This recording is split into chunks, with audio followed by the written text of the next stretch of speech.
নমস্কার বন্ধুরা, তাপসী নিশিস ব্লগের নতুন একটা ভিডিওতে তোমাদের জানাই অনেক অনেক ওয়েলকাম। তো তারপর বলো, কেমন আছো তোমরা সবাই? আশা করি সবাই ভালো আছো, আর আমিও কিন্তু বেশ ভালোই আছি।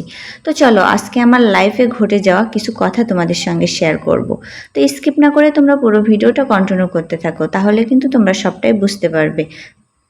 তো চলো, এদিকে দুপুরে রান্নাবান্নাটাও করি আর তোমাদের সঙ্গে একটু গল্প করি।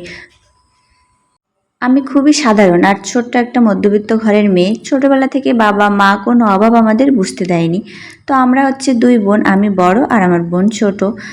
ছোটবেলা থেকে কোনো কিছুর অভাব, খাওয়া দাওয়া, জামা কাপড়, মানে কোনো কিছুর অভাবই আমরা কখনো বুঝতে পারিনি। আমার বাবার ছোট একটা ব্যবসা ছিল, তা থেকে আমাদের ভালোভাবে সংসারটা চলে যেত, মানে কোনো কিছুর অভাব হইতো না, সব কিছু ঠিকঠাক মতো চলতো। কিন্তু হঠাৎ করে তো আমার বাবা একদিন চলে যায়। বাবা চলে যাওয়ার পরে আমি, আমার মা আর বোন, আমরা তিনজন যে এতটা কষ্টে ছিলাম মানে বলার মতো না। আসলে আমাদের অনেকটা প্রবলেম ফেস করতে হয়েছে, সেগুলো আসলে বলার মতো না। আমাদের আশেপাশের লোকজন, আমাদের আত্মীয় স্বজন, এমনকি আমার নিজের আপনজনেরাও আমাদেরকে এত প্রবলেমে ফেলাইছে, যেটা আসলে বলার অপেক্ষা, মানে বলার মতো না এই কথাগুলো। আমার যে নিজের আপন মানুষগুলো, যারা আমাদের একটু হেল্প করবে, আমাদের পাশে দাঁড়াবে, আমাদেরকে সাহস যোগাবে, অ্যাট লাস্ট কোনো কিছু দিয়ে হেল্প করার দরকার নেই, শুধু যদি একটু সাহস যোগাতো তাহলে হয়তো অনেক কিছুই হতো। কিন্তু তারা সাহস যোগানোর বদলে প্রতিনিয়ত আমাদের প্রবলেমে ফেলাইছে। তারা হয়তো ভাবতো এই প্রবলেমগুলো থেকে আমরা কখনোই বের হয়ে আসতে পারবো না, কিন্তু উপরে ঈশ্বরের আশীর্বাদ আর আমার বাবার আশীর্বাদে অবশ্যই আমরা এই প্রবলেমগুলো থেকে বের হয়ে আসতে পারছি, এবং আমরা এখন অনেক ভালো আছি। তো ওই যে বাংলা একটা প্রবাদ আছে না, তুমি যদি কারোর 1 টাকা ক্ষতি করো, 1 টাকা মেরে খাও, তাহলে কিন্তু তোমার 10 টাকা নষ্ট হয়ে যাবে।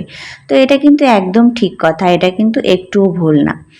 আর আমার বাবা সবসময় আমাদেরকে বলতো, তোমরা যদি একসাথ না খেয়ে থাকো তাহলে থাকবে, কিন্তু কারোর জিনিস চুরি করে খাবে না, চুরি করে খাওয়ার মন মানসিকতা কখনোই আনবে না।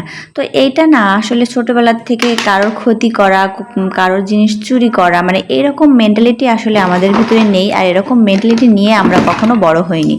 তো এই জন্য পাশের মানুষের সাথে, মানে নিজেদের আপন মানুষের সাথে লড়াই করতে না খুবই কষ্ট হয়ে গেছে। কারণ না, ভাবতাম যে ওরা তো আমার নিজের লোক, ওদের সঙ্গে আমি কি লড়াই করছি। কিন্তু একটা পর্যায়ে এসে ভাবলাম যে লড়াই না করলে আমি তো টিকতেই পারবো না, আমি তো বেঁচে থাকতে পারবো না, কারণ ওরা তো আমার ভালো চায় না, ওরা তো আমার ক্ষতি চায়। তো যারা আমার ক্ষতি চায়, আমি তাদের ভালো কিভাবে চাইবো বলো? আমি তাদের ভালো কি করে চাইবো? আমি তাদের যদি ভালো চাই তাহলে তো আমার নিজেরই খারাপ হবে। তো এই জন্য একটা পর্যায়ে এসে দেখা গেছে যে তাদের সঙ্গে লড়াই করে আমার বেঁচে থাকতে হয়েছে। তো বন্ধুরা, তোমাদের সঙ্গে গল্প করতে করতে এদিকে কিন্তু আমার রান্নাটাও শেষ হয়ে গেছে। আর কি রান্না করলাম সেটা তো তোমরা দেখতেই পেলে, তো তোমাদেরকে আর নতুন করে কোনো কিছু বললাম না। তো চলো তরকারিটা নামিয়ে নিই। আর আমার ভিডিওটা যদি তোমাদের ভালো লেগে থাকে তো প্লিজ একটা লাইক এবং কমেন্টস করে যেও, আর আমার পেজটাকে ফলো করে আমার সঙ্গে থেকো, আমাকে একটু সাপোর্ট করো। সবাইকে টাটা, সবাই ভালো থেকো, সুস্থ থেকো।